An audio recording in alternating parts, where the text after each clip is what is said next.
Happy Tuesday. And today we're going to have a little chit chat about The Biggest Loser and the article that came out. I literally spent 7 hours coaching people yesterday, and not one of my coaching clients didn't bring up that article. So I feel this need to gotta have a Biggest Loser rant with you a little bit, and an educational moment, if you will. All right, so a couple things I want to clarify. First off, metabolism is not stagnant.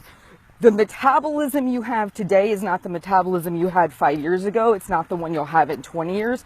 It's the one you have right now.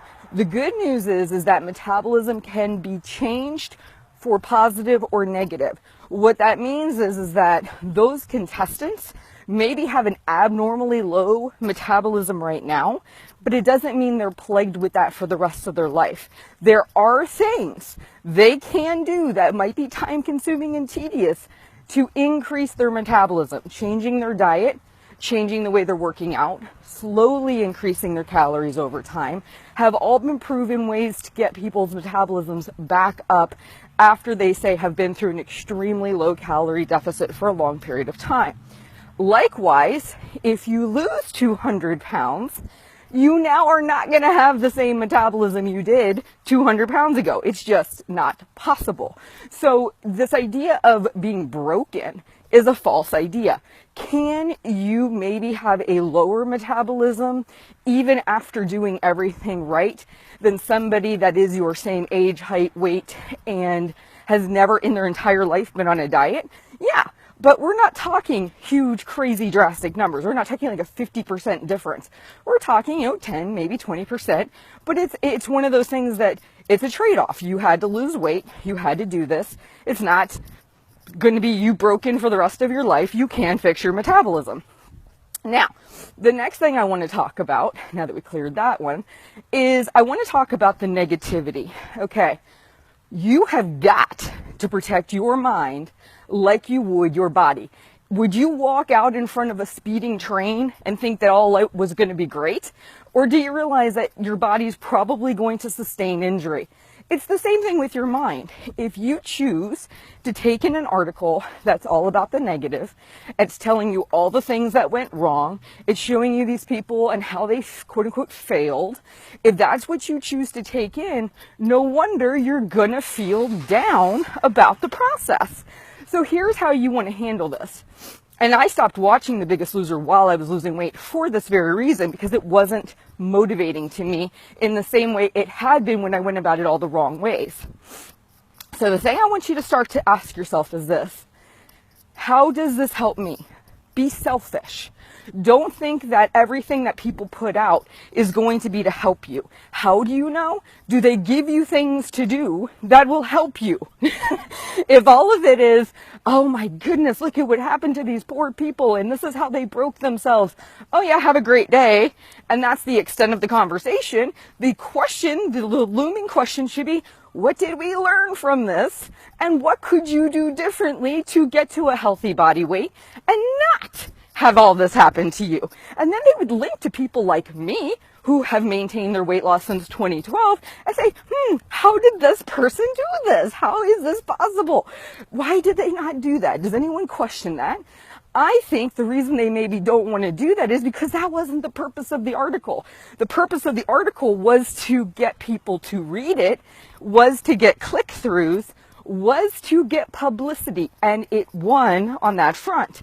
Did it help anybody? Heck no. That wasn't the goal of the article. And here's how you know this. As you're reading this article, ask yourself a very simple question. How does this help me? Be selfish. Ask that question. And if there is nothing in that article that helps you and it just makes you feel bad, discard it immediately. Do not take that in. Your mind has to be protected, just like not putting your body in front of a speeding train.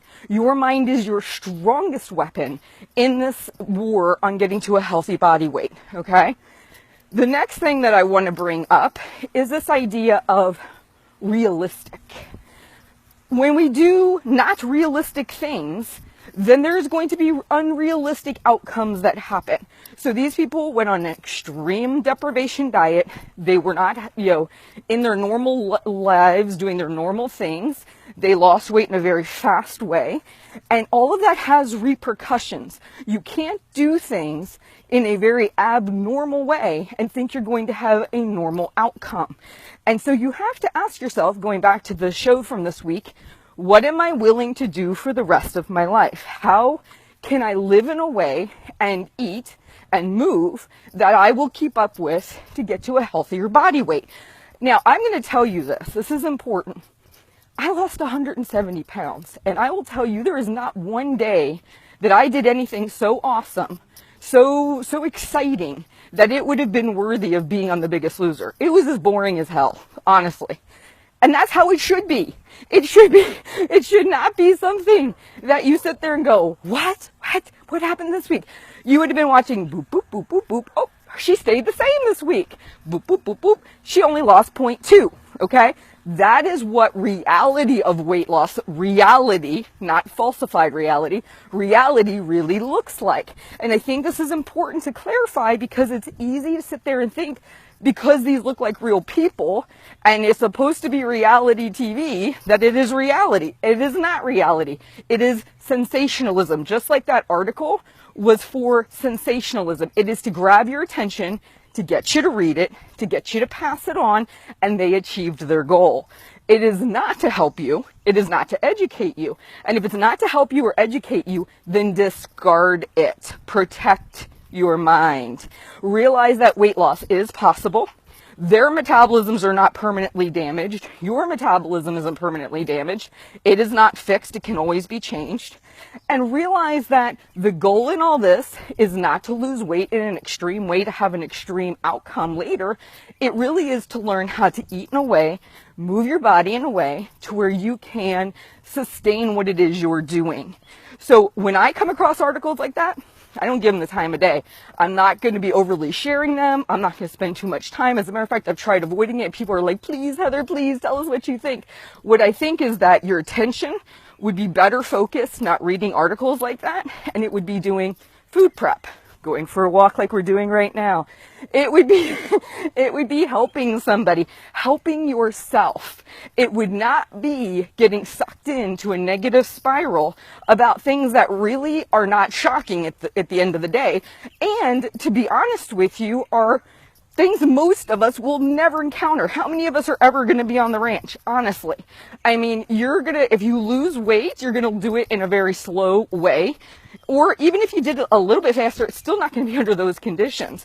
So you have to be honest with yourself and say, that is truly an anomaly. That is not something that's going to happen to the majority of people. And you can actually do things to where that never is you. You can lose weight slowly. You can work out and maintain muscle mass. You can prioritize protein. You can take diet breaks. There's so many things you could do that would not put you in that situation. All right. So from myself, who is a long-term maintainer, I like to say I won this thing for myself. I got my life back. I'm looking at pushing 5 years now of maintaining 170-pound weight loss. And all the other maintainers who have done it in different ways that you'll never see on television, it can be done. Rest assured, you're not going to see us in an article like that. Rest assured, our stories are not so exciting that we will be on national TV with everything being videotaped. But what matters is it can be done. It has been done, which means you can do it. You guys have a great one. Thanks for joining me on my walk and my rant. And comment below what your thoughts and feelings are on how you might start to approach these negative articles differently, or how you're going to start to kind of protect your mind a little bit more. Because again, it's the best weapon you got. All right, you guys take care. Bye.